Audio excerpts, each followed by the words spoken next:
Salut, bienvenue pour cet épisode découverte Papatriarcat Plus. J'ai pris le parti maintenant de vous laisser découvrir un extrait des bonus le jour de leur sortie. Ne soyez pas étonnés, c'est pour ça que je fais ce petit message avant.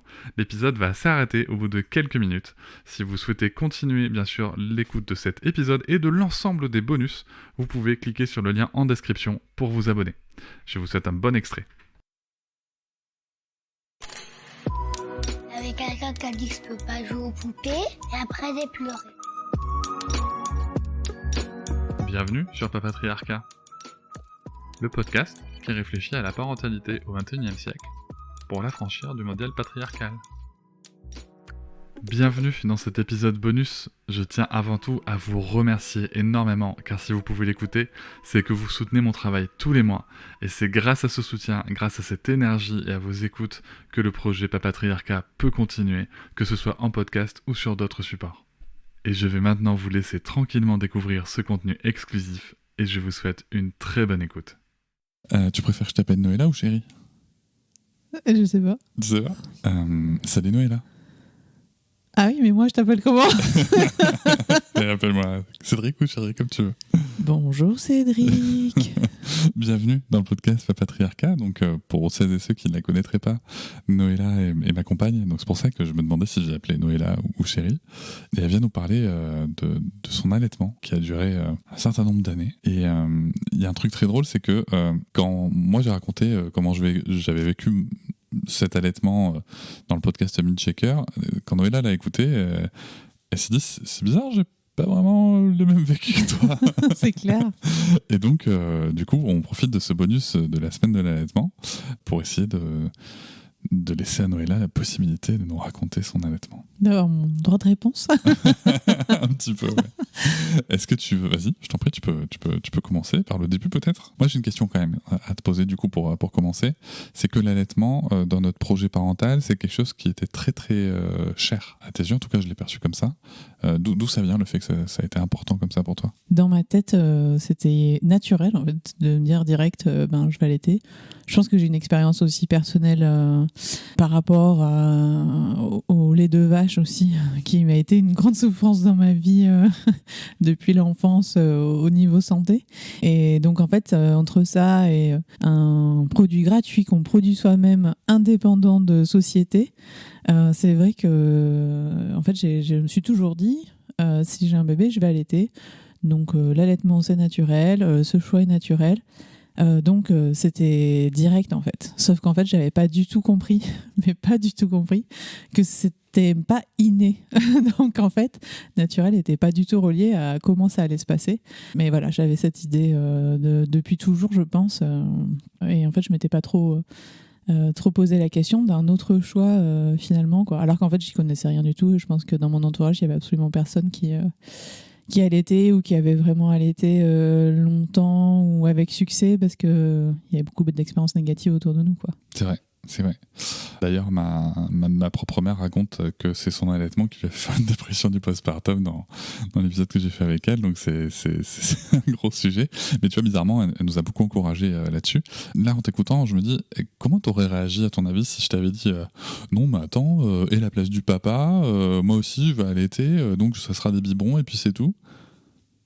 Peut-être que t'as fait quand tu dis ça. Ah oui, ouais, mais parce qu'en fait déjà moi j'ai, à cause de cette histoire de lait en fait, Ouais, produit par d'autres, j'étais quand même à une époque aussi très portée sur les intérêts écologiques. Voilà, je suis devenue aussi végétarienne pour ce type de raisons.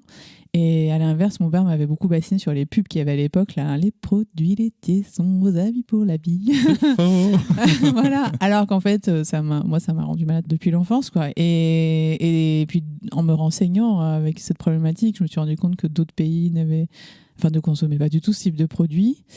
Donc, je pense qu'en fait, si au nom de ton plaisir dans ta paternité, tu m'avais dit on doit être dépendant d'une société en lien avec ça, je pense que mon côté un peu écolo ou peut-être voilà, la question de la dépendance aurait toqué, quoi, avant même la question, je pense, de notre propre rapport à notre parentalité. En fait, j'avais vraiment ce lien-là du c'est gratuit, on le produit soi-même. Et voilà, en fait. Et comme en plus, j'avais pas réfléchi vraiment au-delà. C'était vraiment dingue dans ma tête. J'avais pas réfléchi d'ailleurs, même quand on avait les cours de préparation à l'accouchement. Je suis même pas allée au cours sur l'allaitement, tellement je pensais que, non, mais je sais que je vais allaiter. Je croyais que c'était un cours où on voulait nous inciter à allaiter. Et donc, comme j'étais déjà convaincue, alors qu'en fait, je pense que c'était un cours, en fait, je pense que j'aurais eu besoin de ce cours. Mais en fait, je me suis dit, non, mais c'est bon, il y a pas besoin de me convaincre. Donc, je suis même pas allée tellement la confiance, quoi. Enfin, je l'ai vu vraiment comme une évidence en fait, alors que c'était pas du tout évident dans la pratique en fait. Et du coup justement, tu n'y es pas allé, tu dis que c'était pas évident dans la pratique. Tu peux nous raconter comment ça a commencé cet allaitement ? Ça a commencé déjà juste avant de démarrer l'allaitement, on accouche. Donc je sortais de la césarienne, j'étais très fatiguée, donc en fait, puis j'avais eu la péridurale, donc quand Sarah est née, moi déjà, on me l'a posée. Alors j'ai eu un pot à pot très vite au début, ça c'était très bien, mais en fait je ressentais rien du tout au niveau des sensations physiques. Je veux dire, on m'a aidé tu m'as aidé même pour qu'elle aille au sein, et en fait je ne ressentais aucune sensation physique de ce petit être sur mon corps en fait. Donc déjà j'étais complètement déconnectée, j'étais aussi très très fatiguée, j'avais 8 de tension, je m'endormais à moitié. Ça m'a marqué. Et oui, et donc en fait chaque mouvement, si je voulais poser un bras, c'était une lutte, j'avais l'impression de m'endormir tout le temps, et on m'a dit ça va pas durer longtemps, et en fait pour moi ça a duré trop longtemps, parce qu'en fait j'avais pas la force, quoi. J'avais pas la force physique d'être là, je m'endormais automatiquement. Donc à force tu l'as récupéré, et on m'a laissé récupérer aussi. Je sais pas combien d'heures j'ai dormi, je me souviens plus, tu l'as dit souvent, j'ai dormi 3 heures. Ok, tu me fais le signe. Voilà. Et ouais, mais du coup ça allait mieux, parce qu'en fait j'étais pas là, j'ai l'impression de lutter juste pour pas mourir en fait. Parce que j'ai l'impression que je partais de mon corps, quoi. J'étais vraiment très fatiguée. Donc tu l'as récupéré, et ensuite je me souviens plus trop des tétées suivantes à la maternité, sauf du fait, je me souviens juste surtout qu'il y avait cette question de la montée de lait, de la prise de poids, qui était un stress immense. Et donc ça a pas très bien démarré à la maternité, puisqu'en fait on attendait la montée de lait, on l'a aidée, on a essayé de la compléter. Alors au départ on m'a dit va falloir tirer votre lait. Le peu que je tirais manuellement, on le donnait à la cuillère. Elle le prenait même avant les tétées pour la booster un peu. Et puis tout le service médical essayait de soutenir, et en même temps de donner ses conseils. Mais en fait, au fur et à mesure des jours qui passent, les conseils sont tous différents. Donc plus on voit de personnes, plus on a des conseils différents. Et là, ça commence à être le bazar. Et du coup, je me souviens de la consultante en lactation. J'avais d'ailleurs pris rendez-vous, par contre. J'avais pris rendez-vous post-accouchement. Je m'étais dit, je la verrai. Peu importe ce qui arrive, je la verrai. On me l'avait conseillé. Et donc, finalement, ils l'ont fait venir pendant le séjour à la maternité, qui se rallongeait, puisqu'elle avait perdu 10% de son poids de naissance, je crois, quelque chose comme ça. Alors après, avec la péridurale, moi j'avais gonflé comme un ballon, donc je m'étais dit, est-ce qu'elle a pas gonflé aussi un peu, mais bon. Et du coup, elle lui avait donc donné un complément de l'artificiel, où les autres auxiliaires de puériculture qui étaient là n'étaient pas vraiment du même avis. Donc déjà, c'est difficile quand on voit l'équipe médicale qui n'est pas trop d'accord, parce que donc il y avait une des dames qui disait il y a quand même du lait, pourquoi on lui donne pas, on en a mis au frigo, est-ce qu'on peut pas lui donner, ou je sais plus, c'était quelque chose comme ça. Voilà. Bon, après j'en ai suivi quelques jours où ça a pleuré beaucoup. Du coup, en fait, mes compétences de maternelle ont été remises en question très rapidement, parce qu'en fait il y avait toutes ces questions de est-ce que vous sentez la montée de lait, est-ce que vous avez mal au sein, il fallait tirer. Alors il y en avait qui m'encourageaient, et puis je me souviens qu'il y avait aussi une autre personne qui était passée en disant c'est dans la nuit là, parce que moi j'avais dit si je vais tirer, c'est bon, je vais tirer toutes les 3 heures s'il le faut. Et puis il y en avait une qui était passée en disant je lui avais demandé donc le kit pour tirer, et elle avait dit ah oui, mais c'est vous, c'est vrai, qui tire et que ça marche pas. Comme ça, c'était très dur à entendre, parce que les autres disaient vous avez tiré tant, c'est bien, etc. Et alors qu'en fait, le lendemain, j'en croise une autre qui me dit je sais plus, j'avais tiré 60 ou un truc comme ça, je crois. On était à J5 ou un truc comme ça, ou J6, je sais plus. Et elle me dit, mais en fait, vous voyez pas que vous avez du lait là, mais vous l'avez eu, la montée de lait? Ah bon? Enfin voilà, alors comment on va laisser dans mon histoire de j'ai 0 lait. Donc c'était assez difficile. Et donc ça avait plutôt mal démarré. D'ailleurs, le lendemain, je me souviens, j'avais eu de la fièvre, j'étais hyper mal. Je pense que voilà, c'était mon lait de lait, peut-être un engorgement ou je ne sais pas, mais en tout cas, ça a été un peu difficile. Et donc là-bas, j'avais déjà l'impression de rien avoir. Et je me souviens même d'une personne qui était passée, ça avait été très dur, à J4 ou J3, je crois. J3 ou J4, elle passe et elle me dit, elle passe pour m'expliquer qu'il y a des mères parfois qui veulent allaiter, mais elles pourront pas. Et que d'ailleurs, elles pourront pas, même en mixte. Elle pourrait que faire du mixte, et c'est comme ça la vie. Et j'avais dit, mais s'il faut, elle dit, il y avait d'ailleurs la consultante qui était passée, avait dit, mais j'ai eu des mères qui ont tiré leur lait pendant 15 jours, les premiers jours, et ensuite ça a été, j'ai dit, mais moi si vous voulez, je tire mon lait pendant 15 jours, voire 3 semaines, c'est pas grave, je le fais. Et donc là, on me préparait psychologiquement au fait que j'aurais sûrement pas d'allaitement exclusif, voire pas d'allaitement du tout. Et on était à J3 ou J4, quoi. Et je me suis dit, mais enfin, a posteriori, je me suis dit, mais pourquoi on me prépare à ça? J'ai eu une césarienne. Il me semblait que peut-être la montée de lait peut être retardée avec une césarienne, et j'avais trouvé ça hyper dur parce qu'en fait, j'avais pas de chance en fait. C'était, oui, on m'en donnait pas la chance, quoi. Voilà, donc ça c'était difficile, quoi. Et en fait, ça m'a marqué parce qu'après, cette capacité à avoir du lait et nourrir mon enfant a été une anxiété qui m'a poursuivie, quoi. Surtout après avec les problèmes qu'on a rencontrés. Il y avait un DAL qui a été mis en place avec du lait artificiel? Non. Non? Il n'y avait pas cette petite bouteille là de... En fait, elle a donné un complément à la maternité une fois, de l'artificiel. Ouais, c'est ça. Et après, c'était que du lait maternel. Que du lait maternel. Par contre, plus tard, on a eu du DAL, oui. Mais plusieurs semaines après. Ouais, c'est ça. Ouais. Et du coup, quand on rentre à la maison, alors moi tu me dis, hein, moi j'ai le souvenir que il y avait vraiment une ambiance psychologique très lourde autour de l'allaitement à la maternité, et que bien qu'il y ait encore eu des difficultés à la maison, il y avait quand même une espèce de bouffée d'air frais sur le sujet. Oui, parce qu'on était restés 5 ou 6 jours. Et donc j'étais repartie d'ailleurs avec ce tire-lait. Il faisait très chaud, c'était canicule, c'était horrible.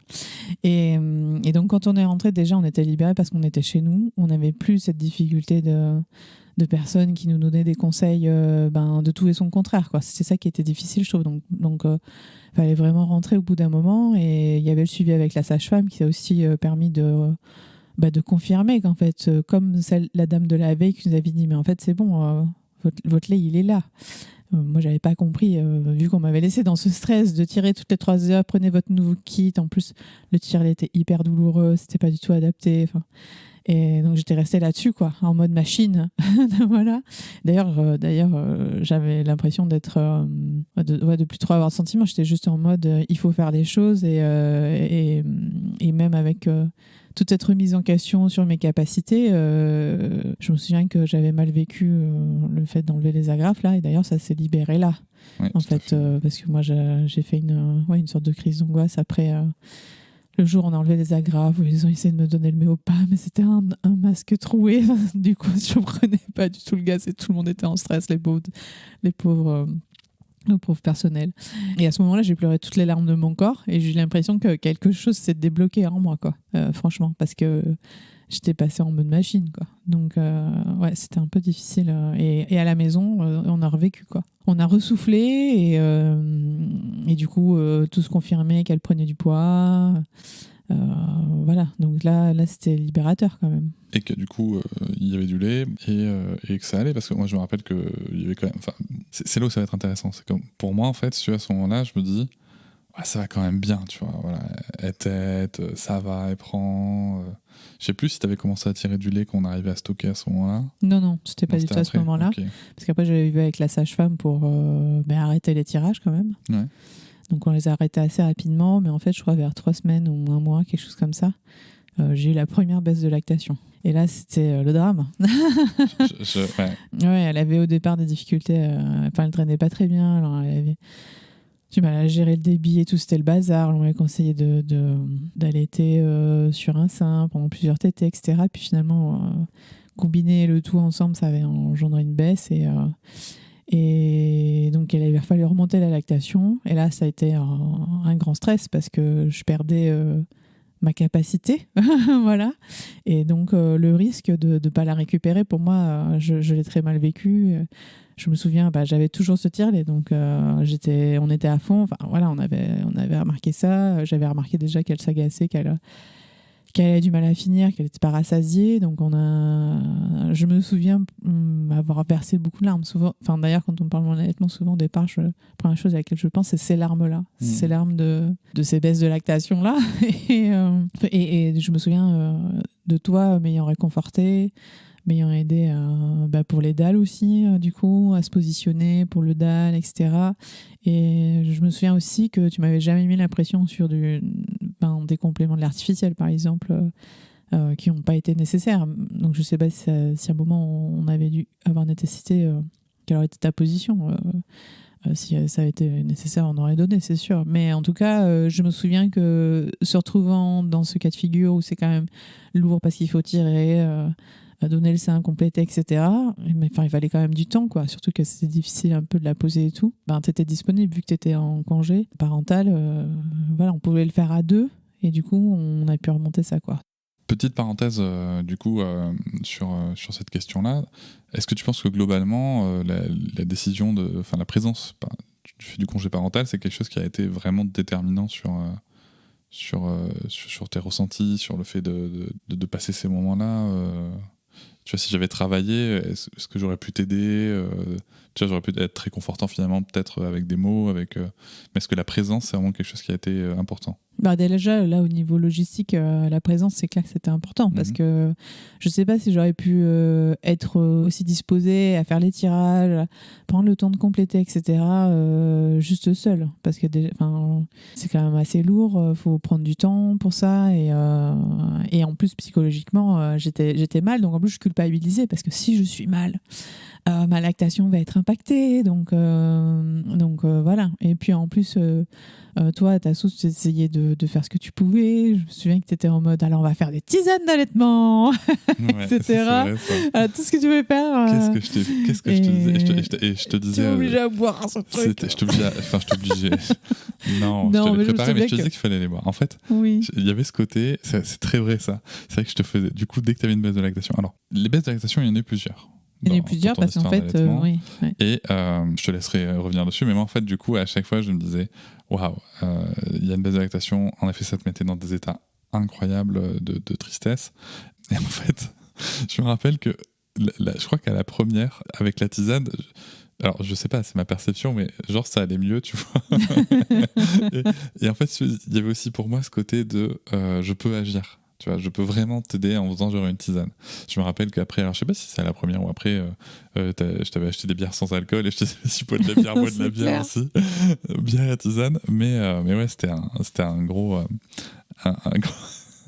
passage. Et voilà, c'est la fin de cet extrait. J'espère qu'il vous a plu. Si vous souhaitez en découvrir plus et découvrir aussi tous les épisodes bonus, mais aussi avoir accès aux épisodes un jour plus tôt et ne plus avoir ni pub ni sponsor, je vous invite à vous abonner à Papatriarcat Plus au lien en description du podcast. Je vous souhaite une très belle journée. Je vous remercie de m'avoir écouté. Je vous invite à vous abonner et nous pouvons aussi nous retrouver sur Facebook, Instagram et sur le blog papatriarcat.fr. À bientôt.